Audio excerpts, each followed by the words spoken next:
The big end doesn't feel wrong, but I need to still measure it and everything. The small end, it looks kind of fine.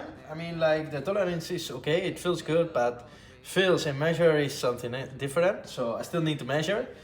And many things are wear down, like those, the camshaft, let's see, camshaft here, this one is wore down too. So yeah, I need to make a list, yeah.